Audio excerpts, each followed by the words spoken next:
Put a little bit of lube in the tip, water-soluble lubricant. Squeeze the tip to get out any air bubbles. Roll it over the head, down the shaft, to the base. I've had sex once, and that's with the baby's father. I hate being in a room with a pregnant woman or somebody that's pregnant. I mean, I don't hate them. I just hate the fact that they can have children and I can't. You know? Do you No practice secrets. safe sex now? Oh, of course. We're having sex, we're enjoying having sex, clean sex. No kids, no STDs. We've all got real problems, but can't always solve them. We need someone to listen, cause we all need some talking. Some try to ignore, but we've got to explore. We cannot hide it all away, let's do this together. Whoa, I'll talk to you, and you'll talk to me. We've got to reach out to set ourselves free. Degrassi Talks, coast to coast, we hear real stories from real people. Degrassi Talks, Degrassi listens. you're not alone, let's do this together. Degrassi Talks. Teen sex, a hot topic. 50% of Canadian teens are sexually active by grade 11. That's every other kid in your grade 11 class. I'm Amanda Steptoe. For the past 5 years, I've played the character Spike on Degrassi. Spike had unprotected sex and became a mother at 14. At the time, I thought, this is unrealistic. I mean, with all the information we have on STDs and birth control, could this really happen? Now that school's out, some of us from Degrassi have traveled across the country. We want to find out what you think about, talk about, and practice regarding sex. Excuse me, would you mind answering a few questions for a documentary series that we're doing? No, Degrassi Talks? that sounds cool. Sure. Great, thanks. Ready? Yep, rolling. Okay, when is someone ready to have sex? Anywhere, anytime, when you're ready. Just do it.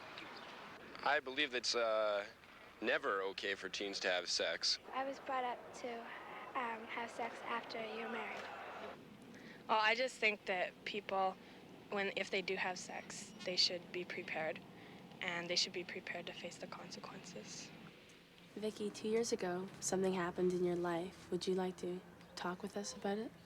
I was at a girlfriend's house one night, and I was going out with Dwayne for about 6 or 5 months, and it was more or less, come on, Vicky, let's go upstairs, it won't hurt. Everybody does it. It was like he was saying, come on now, like, if you don't come, I'm gonna slap you or something. So it was more or less like pressuring me into it. So I went upstairs and things happened, and I was stuck with a baby for the rest of my life now. I didn't really think of birth control, or my mom didn't really.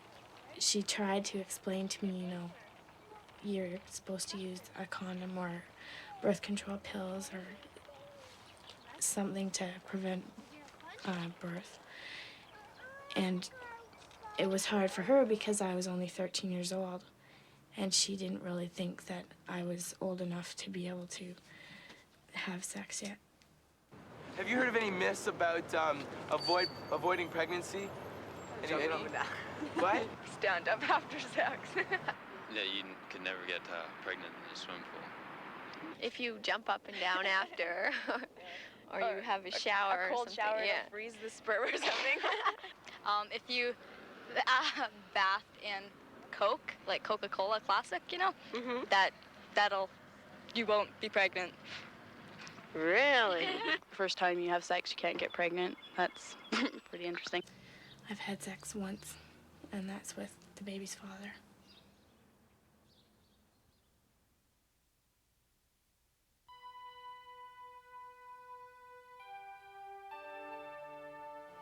What are we gonna tell Mom and Dad if you're pregnant? I'd never tell them. I think they'd figure it out. had an abortion. How can you say that? I can't have a kid. I'm too young to be a mom. What do you think about abortion? Well, I'd much rather have an abortion than have, like, a child that's all messed up or unwanted, you know? I think it's wrong because I know it's not alive yet, but it's still a human being that's growing inside your body. The way I see it, most people think it's the woman's choice.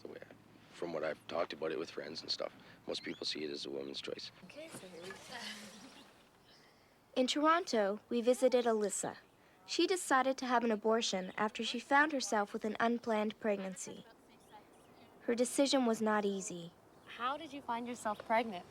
Well, I mean, we used a condom, and I didn't use foam with the condom, mainly because of, like, it wasn't convenient for me at that time. Like, you know, I didn't go and get the foam. Like, you can always protect yourself, like, you know, to the maximum, you know what I mean? And, like, I chose not to, and you know, and I seriously regretted my choice, like, afterwards, sort of thing, so. What did you decide to do? Well, I never went, like, straight into, you know, the idea of, like, you know, having an abortion or whatever. Like, there was always, like, a choice to be made, right? And I chose abortion, so. I wish that I could have had the child, you know, and I don't like to have to explain myself to people, like, about, you know, the choice that I did make. It's just that, like, in reality, it's just not that simple, and it's not that easy, and there's a lot of, like, unwanted children, and there's a lot of children living really crummy lives, and, like, I can't, you know, I don't want to contribute to that experience, you know. An abortion is not an easy decision, but sometimes it's the only answer. Abortion's okay, I guess. She's the one who has to carry the baby around for 9 months, but I would like some say on what happens to it. Why, like, I don't understand how people can just, like, murder somebody like that. Like, it's only, like, 9 months of your life. You could give it up for an adoption, too, but why murder them? On Degrassi, I play the character Spike, who got pregnant.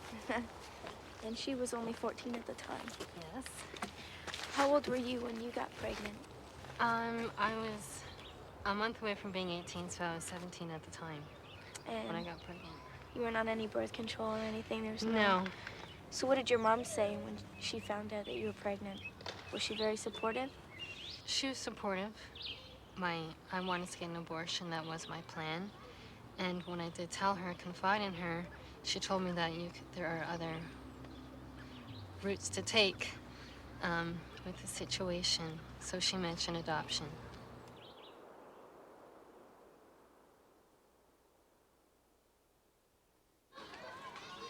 I didn't really question if I wanted to keep the baby because I knew I wanted to give it up for adoption. I knew it all the time. The only time I would sort of wonder would be like, what if? You know, what would it be like if I kept the baby?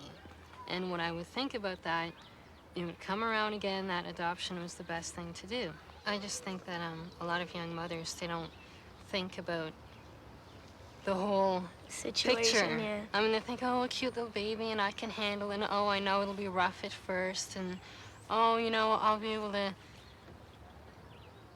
I don't know, you know, just be able to handle it. But who wants to just handle it, you know, for 20 years? So much, you're not dirty. Vicky changes over half a dozen diapers a day. She feeds Jeffrey every 3 hours. She doesn't date and seldom has time for her friends.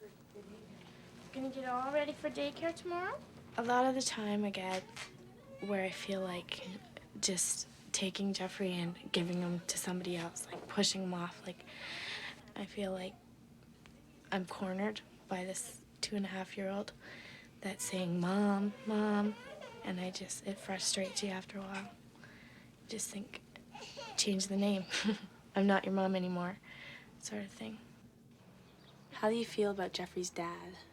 I don't like him at all. He doesn't put anything forward to Jeffrey. He thinks that being a daddy is buying a big toy, buying him Christmas presents and stuff. He never comes. He was supposed to come on Easter Sunday, and he never showed up. So he's not obligated, and he's not responsible, so I just don't like him.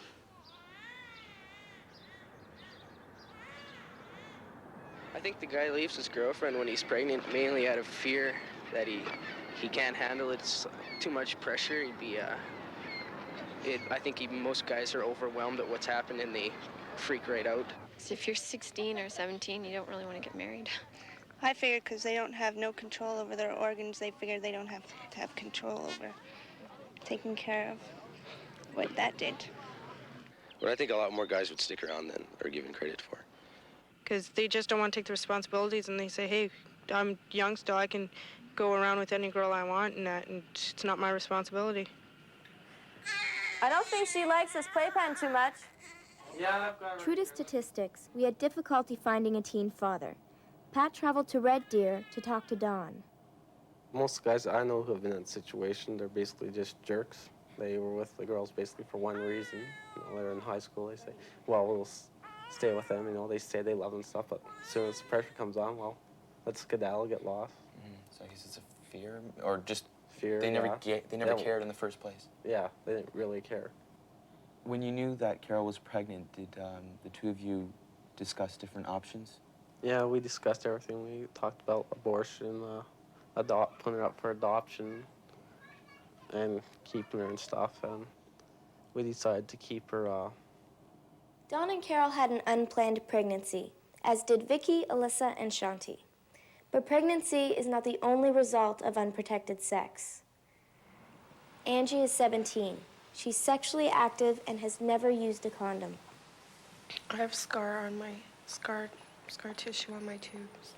I only have one tube. My left tube is open, and my right tube is totally closed. I'm infertile because I've had many STDs. So do you know what an STD is? No, I'm not familiar with that. VD, syphilis, gonorrhea, crabs. Gingivitis. Yes, I know what an STD is, and I don't have one. What it stands for? No, I don't know what it stands for. No. Sexually transmitted disease. Okay.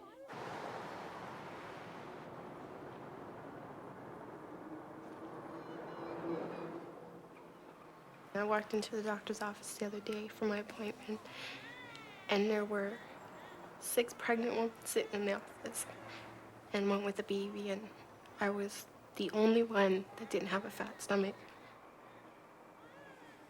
If I knew that all my STDs were going to cause me infertility, I wouldn't have let it happen. I mean, I love children a lot, you know, and I want somebody that's going to be able to call me mommy, you know. That's something I want to hear. If you're gonna have sex, use a condom or something, because you can get in a lot of trouble if you don't. Trust me. I know. Well, my motto is if there's no protection, there's no action, so. And also, women also don't like to use a condom, you know, they're not so pleasant, it's not spontaneous, whatever. But I mean, these are superficial considerations. I mean, the bottom line is that if people don't start doing something to protect themselves, how many of this next generation is going to die of AIDS? Bentley travels across the country, talking to high school students. What I'm going to do is I'm going to lubricate this with Vaseline. Could you do me a favor? He talks about the risks of unprotected sex and dispels some of the common myths regarding the use of condoms. Vaseline destroys latex.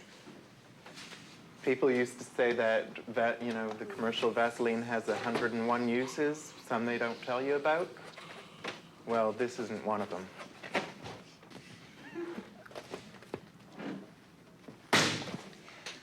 2 years ago, Bentley found out that he was HIV positive. You could play with that as long as you want to, and it won't break. Go ahead. Enjoy it. When AIDS first came out, being called GRID, I think, at that time, and it was a problem in San Francisco, Los Angeles, New York, it wasn't seen as being a problem in Windsor. And so we thought that we were immune. I started to think about it. I thought, if I'm sleeping with people from Detroit, and people from Detroit are sleeping with people from Chicago, and people from Chicago are sleeping with people from New York and Los Angeles, then I could be infected. My parents don't have to know about this, do they? If you don't want them to, I certainly won't tell them.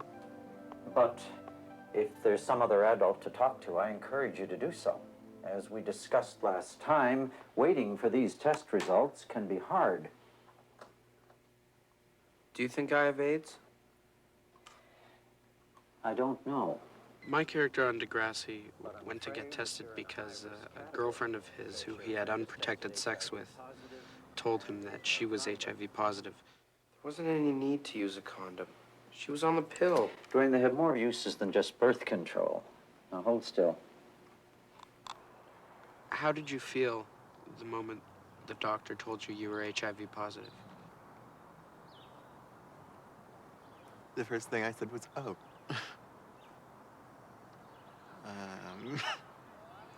You're sure? And he said, yeah, we did 2 kinds of tests. The first one is sometimes, the second one is for sure. I sort of took a deep breath. And I told him how I had thought that I was, and that's why I went to get tested. But then when they just said, you know, come on in, I thought that I wasn't. And so it was a little bit of a surprise for me.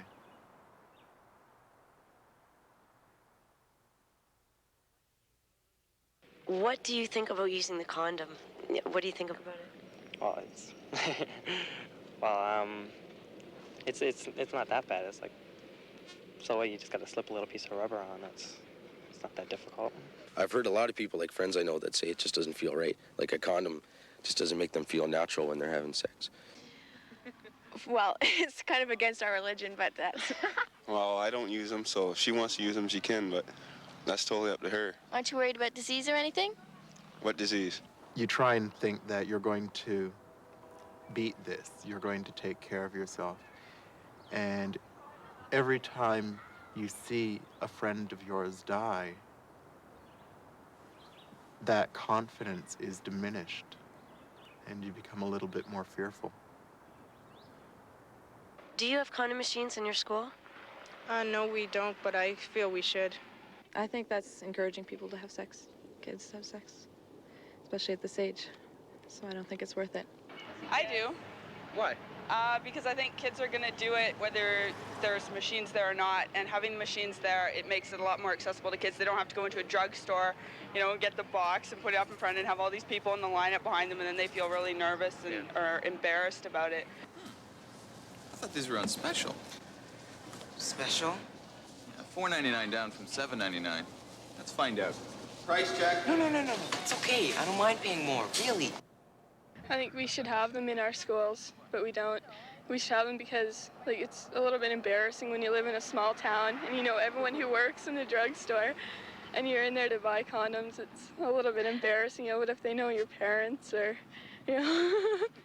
If he doesn't care to wear a condom, then he might not be there if you get pregnant.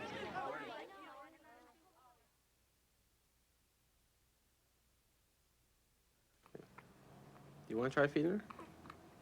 No, I don't think so. Why not? I'm afraid I'm gonna drop her. Okay, fine. Yeah, I'll try. Okay. She's probably gonna start There you screaming. Look at the face. Look, see, she doesn't want me. Once you give her the ball, she'll be okay.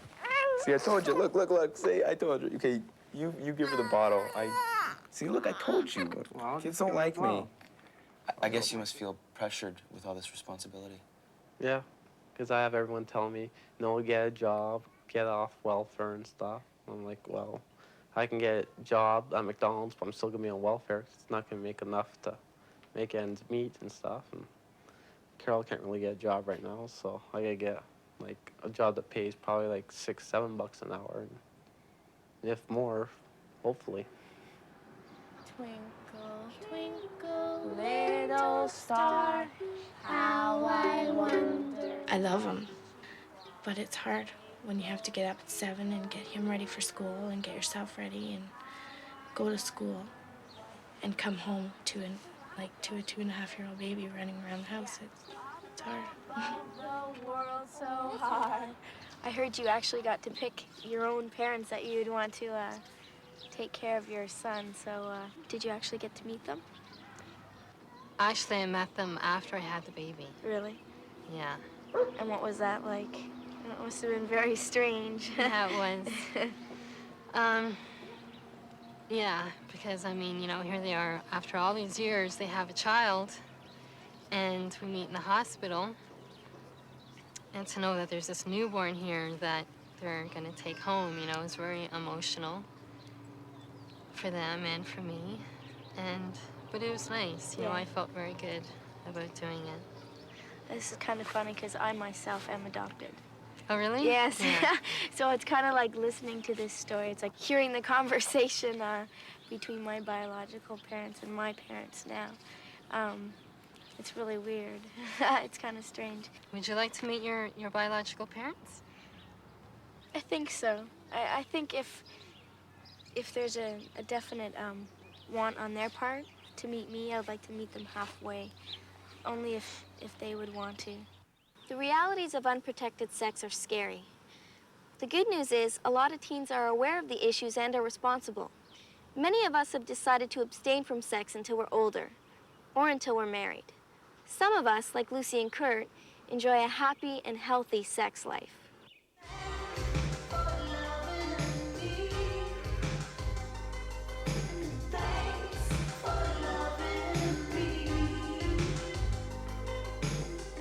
Having sex, we're enjoying having sex, clean sex. No kids, no STDs. How did you know you were finally ready to have sex? I just did. But I knew what I was doing, so I knew the proper steps to take, you know. Because my mother told me, she said, Lucy, if you ever want to go out and have sex, come and tell me, so at least, you know, I know you're not doing something behind my back, and I could get you the proper things done, you know, like you can see a doctor, get yourself on birth control, you know, and if you had to, I'd give you money to buy a condom, you know, and she did because she wanted me to make sure that, you know, nothing would go wrong, because today, sex is not just sex. Sex is a game now you have to play, and there's lots of rules, so gotta be careful.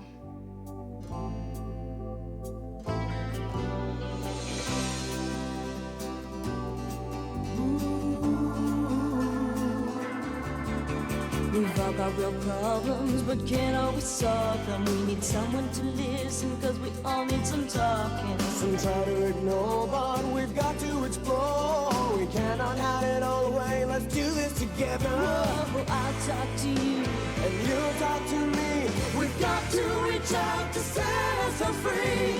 Degrassi Talks, coast to coast, we hear real stories from real people. Degrassi Talks, Degrassi listens. we're not alone, let's do this together. Degrassi Talks.